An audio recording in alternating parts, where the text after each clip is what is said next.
حضور کے امتی نبی انتظار کرتے رہے، نبی منتظر رہے۔ حضرت خلیل اللہ اللہ کی بارگاہ میں پکار رہے ہیں، ربنا وابعث فیہم رسولا، مالک رسول بھیج دے۔ کوئی کہتا ہے لیسا بفظ ولا بغلظ، وہ ترشرو نہیں ہوگا، سخت مزاج نہیں ہوگا، ماتھے پہ شکنے لانے والا نہیں ہوگا، وہ پیار بانٹنے والا ہوگا، بس وہ آیا جا رہا ہے۔ حضرت عیسیٰ نے تو نام بھی بتا دیا نا، مبشرم برسول یاتی من بعد اسمہ احمد، لوگوں میں جا رہا ہوں، چلو نام بھی بتا دیتا ہوں، میرے بعد جو آنے والا اس کا نام احمد ہوگا۔ نبی انتظار کرتے رہے، 12 نبیوں نے انتظار کیا حضور کی امت میں ہونے کے لیے، تمنا کی۔ نستورہ راہب انتظار کرتا رہا، بحیرہ راہب انتظار کرتا رہا۔ شب ہجر کی سختیاں کوئی اس سے جا کے پوچھے، تیری راہ تکتے تکتے جسے صبح ہو گئی۔ زندگیاں گزار دی انہوں نے۔ سلمان فارسی کی کہانی سن لو، مجوسی کے بیٹے تھے، حق کی طلب میں نکلے، باپ نے گھر سے نکال دیا، ایک پادری کے پاس جا کے رکے، زندگی بھر اس کی نوکری کی۔ جب اس کا آخری وقت آیا، اس نے کہا میری تدفین کے بعد غموریا چلے جانا، وہاں کا پادری خدا رسیدہ ہے، تجھے اس سے کچھ مل جائے گا۔ کہتے میں وہاں سے غموریا آ گیا، پھر اس پادری کی ساری زندگی خدمت کی۔ جب وہ مرنے لگا تو اس نے کہا کوئی ایسا شخص نہیں ہے جس کے پاس اب میں تجھے بھیجوں، لیکن نبی آخر الزمان کے ظہور کے لمحے آ گئے ہیں، تو یہاں سے یثرب چلا جا، وہ اس نبی کی ہجرت گاہ ہوگی، تیری زندگی سنور جائے گی، تو نے بڑی محنت کی ہے، بڑی نوکری کی ہے میری۔ کہتے میں نے اس کو کہا کہیں ایسا نہ ہو میں دھوکہ کھا جو مجھے کوئی نشانی بتا دے۔ اس نے کہا 3 نشانیاں ہیں، ایک صدقہ نہیں لے گا، دوسرا ہدیہ رد نہیں کرے گا، تیسرا 2 کندھوں کے درمیان مہر نبوت ہو۔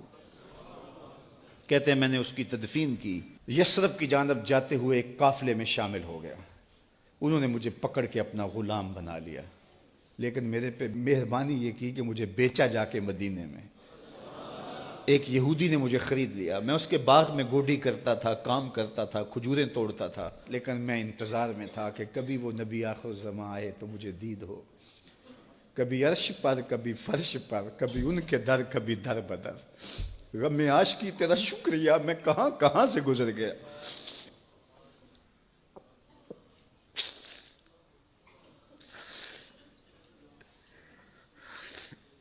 کہتے ہیں ایک دن میں اپنے باغ میں کھجوریں توڑ رہا تھا کہ ہواؤں میں مستی پیدا ہو گئی اور ہر سمت سے طلع البدر علینا کی صدائیں گونجنے لگیں۔ میں سمجھ گیا کہ وہ لمحے آ گئے، میں نے چھلانگ لگا دی اور دوڑ پڑا۔ میرے آقا نے سمجھا شاید غلام بھاگ گیا، اس نے دوڑ کے مجھے پکڑ لیا۔ میں نے اس کو کہا کہ میں نوکر تیرا ہی ہوں، لیکن دل نوکر کسی اور کا ہے، میں بھاگوں گا نہیں، مجھے جانے دے۔ میں کچھ کھجوریں لے گیا تھا صدقے کی نیت سے، جا کے حضور کو پیش کی۔ آقا کریم نے فرمایا ہم نبی صدقہ نہیں لیتے۔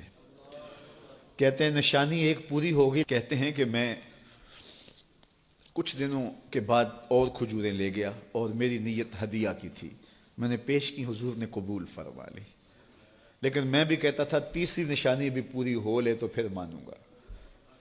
اور وہ کیا تھی؟ 2 کندھوں کے درمیان مہر نبوت۔ کہتے ہیں ایک دن حضور میرے باغ میں آئے اور آقا کریم نے اپنے مبارک کندھے پہ چادر رکھی ہوئی تھی اور چادر کی اوٹ میں مہر نبوت چھپی ہوئی تھی، اور میں پیچھے ہو کے دیکھتا تھا، اور میری آرزو یہ تھی کہ کوئی تیز جھونکا ہوا کا آئے اور چادر ہٹ جائے اور میں مہر نبوت کی زیارت کر لوں۔ حضور میرے ارادہ قلب سے آگاہ ہوئے، فَأَلْقَى إِلَيَّ رِدَاءَهُ، حضور نے چادر اتار کے میری جانب پھینکی اور پھر ایسے رخ کر کے فرمایا انظر الی ما امرت بہ، اس پادری نے جو بتایا تھا دیکھ لے آ کے۔ تو کہا میں نے دیکھا کہ حضور کے کندھوں کے درمیان۔